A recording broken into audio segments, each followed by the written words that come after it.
eh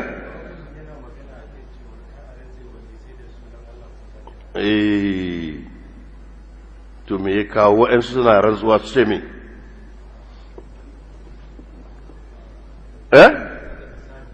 shi ne nace me ya kawo misalin na manzon Allah sallallahu alaihi wasallam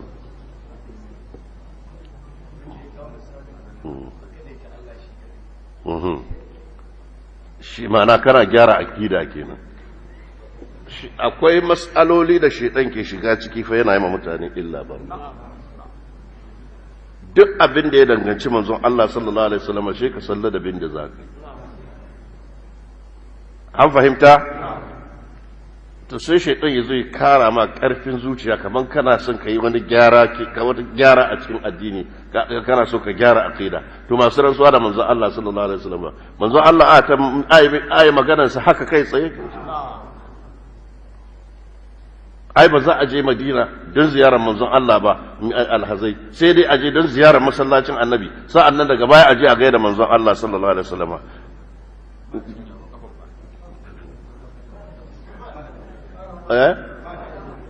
ma'ana ka san ma'anar wannan maganar ma'ana tun daga Makka ka hada fada tsakanin alhaji da manzon Allah sallallahu alaihi wasallam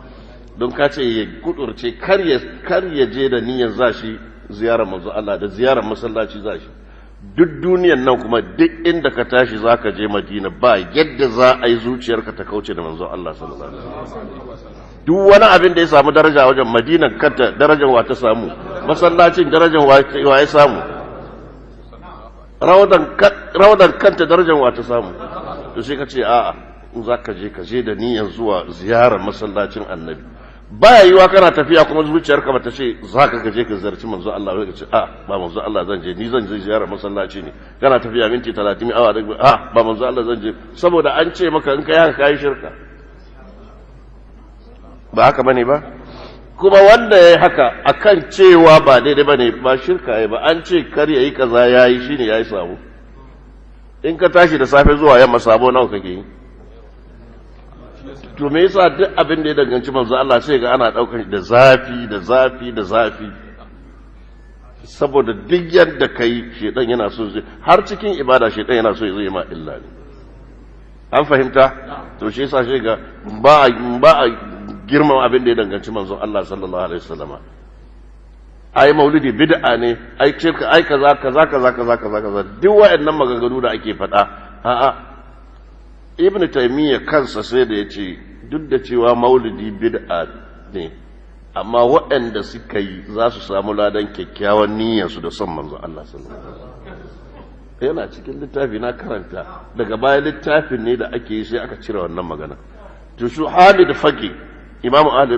ma ansar sunna na Madina suke da zafin sunna a Madina suka ce a'a ba haka nan bane an fahimta to bid'ar da ake yi a Kano sun kai guda nawa da yawa duk ba abin da ke tayar ma hankali shi bid'ar maulidi ka san abin da shedan ke nufi da wannan duk wata bid'a da ka sani a Kano ba ta tayar ma hankali shi masu yin maulidi an fahimta me yasa wannan yafi cin mara yake bata mara me yau ce to in ka ce aikin su kuskure ne ce to amma sun ce suna son manzon Allah ne kai son manzon Allah kaza amma ai kaza har yazo ya kai yana ta maganganu da yawa kowa yanzu YouTube da Facebook da social media kowa ya zama malami ke da ku ai abincin maulidi ma shi da abincin Kirista duk ɗaya ne ba ku taba ji ba ai kun fahimta da abin da to wata rana za a yi bayani sosai insha Allah